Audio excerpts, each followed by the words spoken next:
क्या आप जानते हैं कि एक ऐसा शहर जिसे अभेद्य माना जाता था, आखिरकार घुटनों पर क्यों आ गया? यह सिर्फ एक युद्ध नहीं था, यह इतिहास का वह मोड़ था जिसने पूरे उत्तर भारत की राजनीति को बदल कर रख दिया। यह कहानी है 1818 की गर्मियों की, जब मुल्तान का किला एक महाकाव्य युद्ध का केंद्र बन गया था। सदियों तक यह शहर शक्तिशाली नवाबों और बादशाहों के अधीन रहा था। इसकी मजबूत दीवारें, ऊंचे बुर्ज और विशाल तोपें इसे लगभग अजेय बनाती थीं। लेकिन इस बार एक ऐसी ताकत इसे चुनौती देने आ रही थी जिसकी सेना केवल हथियारों से नहीं बल्कि रणनीति और अटूट संकल्प से लड़ रही थी। यह ताकत थी सिख साम्राज्य की। महाराजा रणजीत सिंह को यह भली भांति पता था कि मुल्तान पर कब्जा करने का मतलब सिर्फ एक और जीत नहीं बल्कि पूरे सिख साम्राज्य की सुरक्षा को सुनिश्चित करना है। वर्षों से नवाब मुजफ्फर खान और सिखों के बीच संघर्ष चला आ रहा था। कई बार सिख सेना ने मुल्तान पर धावा बोला, लेकिन हर बार समझौते और नजराने की वजह से युद्ध टल गया। लेकिन इस बार यह साफ हो गया था कि अब कोई संधि नहीं होगी, अब सिर्फ एक ही चीज होगी, निर्णायक युद्ध। 20,000 से अधिक सैनिकों से सुसज्जित सिख सेना को इस अभियान पर भेजा गया। सेना की कमान संभाली दीवान चंद ने, जो रणजीत सिंह के सबसे भरोसेमंद सेनापतियों में से एक थे।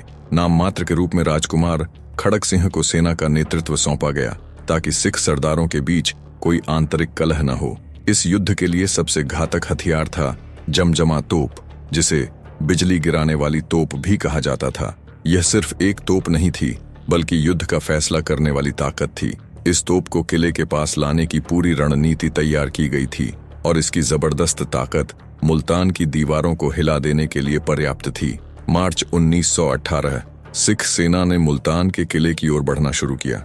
जैसे ही वे शहर के नजदीक पहुंचे, चारों ओर सिर्फ धूल और गर्म हवा थी, लेकिन सैनिकों के जोश और उनकी तलवारों की चमक बता रही थी कि यह सिर्फ एक आम लड़ाई नहीं बल्कि इतिहास लिखने का समय था। मुल्तान के नवाब मुजफ्फर खान भी तैयार थे। उन्होंने अपने हजारों सैनिकों और गाजी योद्धाओं को इकट्ठा कर लिया था, जो किसी भी कीमत पर किले की रक्षा करने को तैयार थे। जैसे ही सिख सेना ने घेराबंदी शुरू की, मुल्तान के बुर्जों से तोपों की गरज सुनाई देने लगी। किले की ऊंची दीवारों से गोलों की बारिश होने लगी। सिख सेना भी पूरी ताकत से आगे बढ़ रही थी।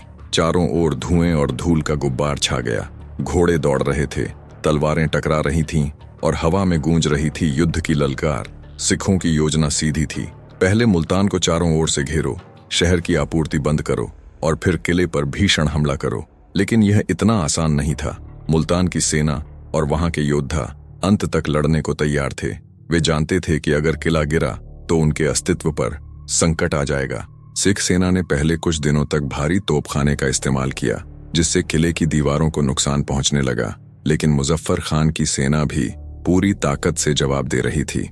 उन्होंने छुपकर सिखों की सेना पर अचानक हमले किए, तोपों से भीषण गोलाबारी की और कई जगहों पर युद्ध को धीमा कर दिया। लेकिन रणजीत सिंह की सेना सिर्फ ताकत से नहीं बल्कि धैर्य और रणनीति से लड़ रही थी। उन्हें पता था कि यह जंग कई हफ्तों तक चल सकती है, लेकिन अगर उन्होंने सही वक्त पर सही कदम उठाया तो मुल्तान उनके कदमों में होगा। अब इस युद्ध को खत्म करने का समय आ चुका था। महीनों तक चले इस युद्ध में सिख सेना ने अपनी सबसे घातक ताकत उतारने का फैसला किया, जमजमा तोप। यह कोई साधारण तोप नहीं थी बल्कि एक विशाल हथियार था जिसकी एक गोली ही पूरी दीवार को हिलाने की ताकत रखती थी। जैसे ही इसे किले के पास लाया गया, सिख सैनिकों ने इसे सावधानी से तैनात किया और फिर पहली तोप दागी गई। हर बार जब जमजमा तोप दागी जाती तो किले के भीतर हलचल मच जाती। नवाब की सेना ने इसे रोकने के लिए हर संभव कोशिश की। उन्होंने रात में सिख सेना पर हमले किए, तोपों पर गोले बरसाए, लेकिन रणजीत सिंह की सेना हर वार को झेलकर आगे बढ़ रही थी। अब स्थिति यह हो गई थी कि मुल्तान की दीवारें बस गिरने ही वाली थीं। नवाब की सेना ने बचाव के लिए एक आखिरी कोशिश की। उन्होंने अपनी पूरी ताकत इकट्ठा की और सिख सेना पर एक बड़ा हमला करने का फैसला किया। सिखों की सेना में एक खास दल था, निहंग योद्धा। ये योद्धा निर्भीक, निडर और अदम्य साहस के प्रतीक थे। जब लगा कि युद्ध निर्णायक मोड़ पर है, तब निहंग योद्धाओं को किले की खाई पार करने और सीधे अंदर घुसने का आदेश दिया गया। रात के अंधेरे में निहंग योद्धाओं का एक दल चुपचाप खाई में उतरा और दीवारों के नीचे सुरंग खोदनी शुरू कर दी। यह काम बेहद खतरनाक था। अगर दुश्मन को भनक भी लग जाती तो उन पर हमला हो सकता था। लेकिन ये योद्धा जानते थे कि यह युद्ध केवल ताकत से नहीं बल्कि सूझबूझ और हिम्मत से जीता जाता है। आखिरकार सुबह होते ही एक जबरदस्त धमाके के साथ किले की दीवार का बड़ा हिस्सा ध्वस्त हो गया। सिख सेना ने बिना समय गंवाए हमला बोल दिया और किले के भीतर घुसने लगी। अब लड़ाई किले के अंदर थी। तलवारें चमक रही थीं, तीरों की बौछार हो रही थी और हर तरफ युद्ध का कोहराम मचा था। नवाब ने अपनी आखिरी सांस तक लड़ने का फैसला किया और अपने बेटों व खास सिपाहियों के साथ मैदान में उतर आया। यह युद्ध इतना भीषण था कि सिखों और नवाब की सेना दोनों को भारी नुकसान उठाना पड़ा। 2 जून 1818 की सुबह मुल्तान का किला आखिरकार सिख साम्राज्य के अधीन आ गया। नवाब मुजफ्फर खान और उनके खास सैनिक या तो मारे जा चुके थे या आत्मसमर्पण कर चुके थे। लाहौर में जब यह खबर पहुंची तो महाराजा रणजीत सिंह की खुशी का ठिकाना नहीं था।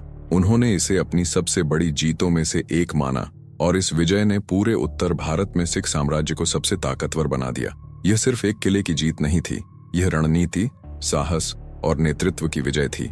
इतिहास गवाह है कि एक संगठित, अनुशासित सेना और अटूट संकल्प से अजेय दुश्मन को भी हराया जा सकता है। अगर आपको यह वीडियो पसंद आया तो लाइक करें, शेयर करें और हमारे चैनल को सब्सक्राइब करें। मिलते हैं अगली कहानी में।